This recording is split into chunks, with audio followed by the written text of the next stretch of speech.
खुदावंद यसू मसीह जिसका फरमाना है कि मैं इस पत्थर पर अपनी कलीसिया बनाऊंगा और आलम अरवा के दरवाजे उस पर गालिब ना आएंगे, उसी के नाम में आपकी सलामती हो। मेरा ईमान है कि आप इस हवाले से बाखूबी वाकिफ होंगे कि जब यसू मसीह कैसरिया फिलिप्पी के इलाके में है तो वो अपने शागिर्दों से, रसूलों से पूछते हैं कि तुम मेरे बारे में क्या तसव्वुर रखते हो कि मैं कौन हूं। और पतरस रसूल इसके जवाब में कहते हैं कि तू जिंदा खुदा का बेटा मसीह है।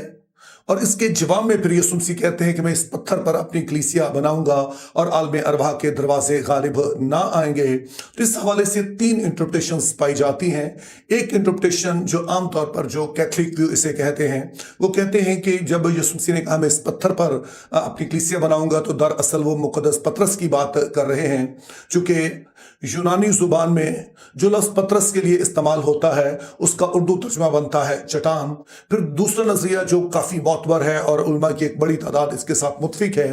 कि यीशु मसीह दरअसल उस इकरार की बात कर रहे हैं जो मुकद्दस पतरस ने किया, यानी कि तो जिंदा खुदा का बेटा मसीह है, जिससे मुराद यह है कि इसराइल जिस मसीह का इंतजार कर रहे थे, जिसके साथ खुदा के सारे मंसूबे जुड़े हैं, नजात के सारे मंसूबे जुड़े हैं, वो यीशु हैं। और ये वो बात है जिस पर तमाम कलीसिया का इतफाक है, यानी कि चाहे हमारा जो भी डिनोमिनेशनल बैकग्राउंड हो, हम सभी समझते हैं कि हमारा जो नजात है वो ईमान के वसीले से, और ईमान यही है जो हमने कहा कि यीशु मसीह जो खुदा का बेटा है वो हमारी खातिर इस दुनिया में आया, उसने अपनी जान दी और उसके वसीले से हमें गुनाहों की माफ़ी और जो खुदा के हजूर में कबूलियत है वो हासिल हुई है। तमाम बहुत से उलमा इस तरफ भी तवज्जो दिलाते हैं कि यीशु मसीह ने ये अल्फाज कैसरिया फिलिप्पी के इलाके में कहे, और कैसरिया फिलिप्पी के इलाके की खास बात यह थी कि वहां पर एक गार मौजूद था जिसके ऊपर एक पत्थर रखा हुआ था, और पत्थर रखने की वजह यह थी कि इसके अंदर कोई चला ना जाए, क्योंकि ख्याल यह किया जाता था कि इसका जो दूसरा सिरा, इस गार का जो दूसरा सिरा है वो आलम अरवा में जाकर खुलता है। तो इसलिए उलमा का कहना है कि बेशक जो दूसरा नजरिया हमने कहा है वो दुरुस्त है, लेकिन साथ में यीशु मसीह इस तरफ भी इशारा कर रहे हैं कि जब वो कलीसिया बनाएंगे तो कलीसिया पर फिर कोई भी ताकत गालिब नहीं आ सकेगी, और वो ऐसी जगहों पर कलीसिया बनाएंगे कि जहां पर बज़ाहिर नामुमकिन दिखाई देता है, बज़ाहिर लगता नहीं है कि वहाँ कलीसिया मौजूद हो सकती है। और वैसे तो कलीसिया तारीख इस वाली मिसालों से भरी पड़ी है, क्योंकि जब कलीसिया का आगाज होता है पहली सदी ईस्वी में, तो उस वक्त हम देखते हैं कि सल्तनत रोमा है जो दुनिया के बड़े हिस्से पर गालिब है, और ये जो सल्तनत थी इंतहाई मजहबी सल्तनत थी, यानी कि थे तो वो बुत परस्त लेकिन जिसकी भी वो इबादत करते थे। बहरहाल इस बारे में वो बहुत कट्टर थे और वो जिंदगी के हर पहलू में मजहब को ले आते थे, और इस वाली सल्तनत के अंडर बगैर किसी तरह के हथियार उठाए, बगैर किसी तरह से जो मुसल्लह जदोजहद किए, सिर्फ मसीहत के पैगाम के वसीला से पूरी सल्तनत बाद में मसीही होती है। तो तब से हम देख रहे हैं कि यीशु के ये बात सच साबित हो रही है, और आज भी कई ऐसी जगहों पर हम कलीसिया को कायम होते देखते हैं जो कि ज़ाहिर नामुमकिन दिखाई देता है। और उसी में से एक जो मुल्क है जिसके बारे में लोग आमतौर पर समझते हैं कि ऐसा मुमकिन नहीं है, क्योंकि ये जो मुल्क है अपने आप में बहुत मजहबी है, और ये ईरान का मुल्क है। अब वैसे तो ईरान में ओपनली इस तरह से अंदाजा लगाना कि कहाँ कहाँ क्रिश्चियंस है बहुत ही मुश्किल है, क्योंकि इस बात पर पाबंदी है। लेकिन बहरहाल 2020 में एक सर्वे हुआ जो जाहिर है कि खुफिया तौर पर हुआ, और उसमें 50,000 ईरानियों से कुछ पूछा गया, कुछ सवाल पूछे गए, और उसके नतीजे में जो रिपोर्ट सामने आई उससे अंदाजा होता था कि जो इस वक्त ईरान में मसीही है उस वक्त यानी कि 2020 में उनकी तादाद कोई 12 लाख के करीब बनती है। और ये हम उन मसीहों की बात कर रहे हैं जो कि नेटिव बॉर्न है, जो ईरान में ही पैदा हुए। और अभी जो रिपोर्ट्स आ रही हैं जो उसके मुताबिक कि ये तादाद कोई लगभग 2 मिलियन से 3 मिलियन के दरमियान, यानी 20 से 30 लाख कुछ भी हो सकती है। और जाहिर है ये उन ईरानियों की बात कर रहे हैं जो अभी तक ईरान में मौजूद हैं। दूसरी तरफ बहुत सारे ईरानी अपना मुल्क छोड़कर दूसरे मुल्कों में चले गए हैं, और यूरोप में ख्याल किया जाता है कि इस वक्त ऐसे ईरानियों की तादाद जो कि मसीह को कबूल कर चुके हैं वो लगभग 2 लाख से लेकर कोई 3.25 लाख के दरमियान, इतनी बड़ी तादाद में ईरानी मसीही मौजूद हैं, जो जाहिर है कि पहले वो मसीही नहीं थे। और इतनी ही तादाद लगभग कहा जाता है कि यूएसए में भी पाई जाती है। तो अगर हम इसको बड़ा एक रफ अंदाजा करें, एक अंदाजन कोई तखमीना लगाएं, तो ये बनता है तकरीबन आप समझे कि 30 से 40 लाख की तादाद में लोग बनते हैं जो कि ईरान से हैं और उन्होंने मसीह को कबूल किया है। अब ये बात कई लिहाज से अहम है। पहले नंबर पर के 1979 में यानी कि 1979 में जब ईरान में इनकलाब आता है और यहाँ की सेकुलर हुकूमत को ख़त्म करके मजहबी हुकूमत कायम कर दी जाती है, तो जो आप कहेंगे कि मुकामी ईरानी जो मसीह के पास आए थे, जो मसीही थे, उनकी तादाद कोई 500 के करीब थी।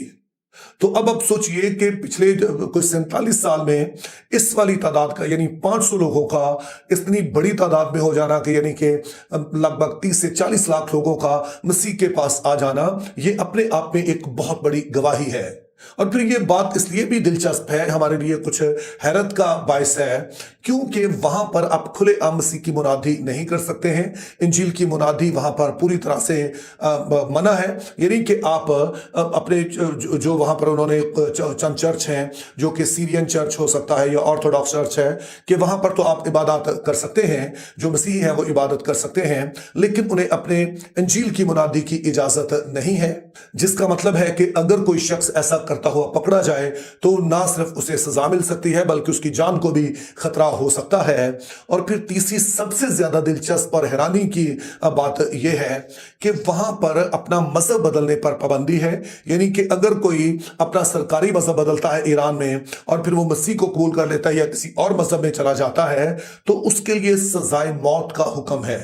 तो इसका मतलब यह है कि अगर ईरान में कोई शख्स मसीही होना चाहता है तो उसे अपना सारा कुछ दांव पर लगाना होगा। यानी कि मसीही होने से ना तो उसे मुआशरती तौर पर कुछ फायदा होने वाला है, यानी कि ऐसा नहीं है कि वो मसीही हो जाएगा तो उसके बाद उसे कुछ बेनिफिट्स मिल जाएंगे, ऐसा नहीं है कि इसके बाद उसकी कबूलियत बढ़ जाएगी, बल्कि सारा कुछ इसके बरक्स ही है, हत्ता कि उसकी जान भी जा सकती है। तो इस तरह की सूरत हाल में लोगों का मसीह को कबूल करना, और सिर्फ एक दो लोगों का नहीं, लाखों की तादाद में जो रिपोर्ट सामने आ रही है उनका मसीह को कबूल करना, ये अपने आप में बहुत बड़ी बात है और बहुत हैरानी की बात है। और इसीलिए दुनिया भर में इस वक्त जो ईरानी है उनका चर्चा हो रहा है कि किस तरह से वो अपना सारा कुछ दौलत पे लगाकर वो मसीह को कबूल कर रहे हैं। लेकिन अब हमारे लिए सवाल ये पैदा होता है कि अगर वहां पर हम मुनादी नहीं कर सकते हैं तो किस तरह से मुमकिन हो रहा है कि ईरानी लोग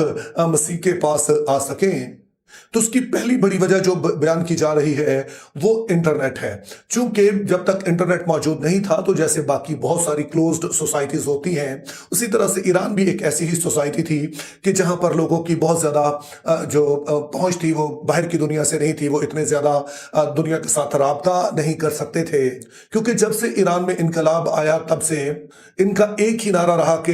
डेथ टू अमेरिका, डेथ टू इजराइल, जिसकी वजह से जाहिर है अमेरिका ने अपना असर रसूख इस्तेमाल करके उसने ईरान पर पाबंदियां लगवा रखी हैं, जिसकी वजह से ईरान का जो बाहर की दुनिया से बहुत ज्यादा ताल्लुक नहीं रहता है। ईरानी अवाम की मैं बात कर रहा हूं। लेकिन अब ये दीवार, अब ये मुश्किल इंटरनेट ने हल कर दी है और बहुत सारे लोगों की चूंकि अब पहुंच जो है वो दुनिया भर में होती है, और फिर बहुत सारे ऐसे एवेंजलिस्ट मौजूद हैं जो कि फिर गैर मसीहों को कलाम सुनाते हैं, मुख्तलिफ जुबानों में कलाम सुनाते हैं। और जैसा कि आप जानते हैं कि शुरू से ही मसीहत का इस बात पर जोर रहा है कि बाइबल मुकद्दस की इंटरप्रिटेशन हर जुबान में की जानी चाहिए। तो इसी तरह से फारसी जुबान में जो बाइबल मुकद्दस है इसका भी तर्जुमा किया गया है। तो अब लोगों को किसी की जरूरत नहीं होती है कि लाजमी तौर पर कोई उनके पास ही आए तो फिर वो खुदा का कलाम सुन सकेंगे, बल्कि अब वो इंटरनेट के जरिए से उनकी रसाई हर तरह के मवाद तक हो जाती है। तो बहुत सारे लोगों की गवाहियां आ रही हैं। मिसाल के तौर पर एक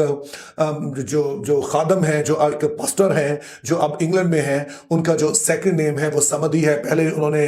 नाम जो चुना है वो जोनाथन है। उनका कहना है कि उनकी सोच उस वक्त बदलनी शुरू हुई कि जब उन्होंने नया अहदनामा पढ़ा और वहां पर जो मसीह यीशु की तालीमात है, खासतौर पर जो मोहब्बत पर मबनी तालीमात है, तो इन चीज़ों ने मुझे बहुत ही मुतासर किया। और उसके बाद उन्हें काफ़ी मुश्किलात भी देखना पड़ी, लेकिन समहाउ फिर वो यूके चले गए और वहां पर जाके अब उन्होंने वहां पर एक बाकायदा कलीसिया बनाया रखी है, जो खास जो फारसी बोलने वाले लोग हैं जो कि अफगानिस्तान और ईरान से हैं, उनके लिए वहां पर इबादत होती है और बहुत सारे लोग वहां पर आते हैं। तो इंटरनेट ने इस वाली मुश्किल को आसान कर दिया कि खुदा का कलाम दुनिया भर में पहुंच सके। और जाहिर है ये सिर्फ बाइबल मुकद्दस की बात नहीं है, जो दीगर नजरियात हैं, चाहे वो कोई भी हो, मजहबी हो या दूसरे, वो भी दुनिया में इसी तरह से तरवीज पा रहे हैं। इसके अलावा बहुत सारों का मानना है कि इसमें जो हुकूमती पॉलिसीज है, ईरान की हुकूमती पॉलिसीज हैं, जिस तरह से उन्होंने मजहब को नाफिज करने की कोशिश की, उससे भी बहुत सारे लोग शायद मुतफिक नहीं है। तो इससे भी एक ग्राउंड तैयार हुई ताकि फिर लोग जब उनको सारी बातें बातों का पता चला, उन्होंने मुख्तलिफ नजरियात पढ़े,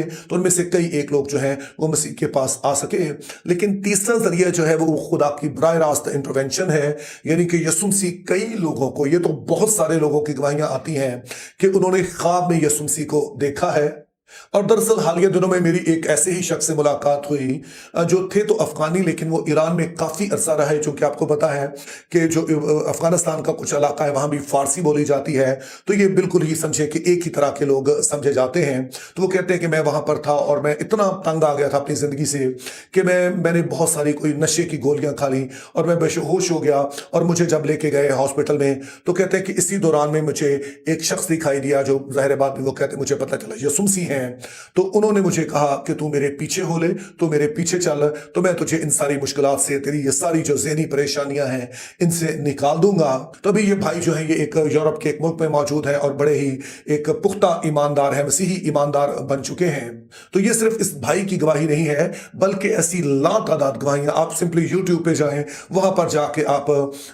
इस बात को सर्च करें, visions and dreams about Jesus Christ, तो आपको कई लोगों की गवाहियां मिल जाएंगी। तो इस तरह से हम देखते हैं कि खुदा यीशु मसीह मुख्तलिफ तरह के तरीके इस्तेमाल कर रहे हैं और इन सभी को इस्तेमाल करते हुए वो अपने उस कॉल को पूरा कर रहे हैं कि मैं इस पत्थर पर अपनी कलीसिया बनाऊंगा और आलम अरवाह के दरवाजे गालिब ना आएंगे। यानी कि वो जगह जहां पर बज़ाहिर नामुमकिन दिखाई देता है वहां पर भी कलीसिया कायम होगी और तमाम तर मुखालफत के बावजूद वहां पर कलीसियाएं कायम रहेंगी। तो ये हमें सारा कुछ पूरा होता हुआ दिखाई दे रहा है।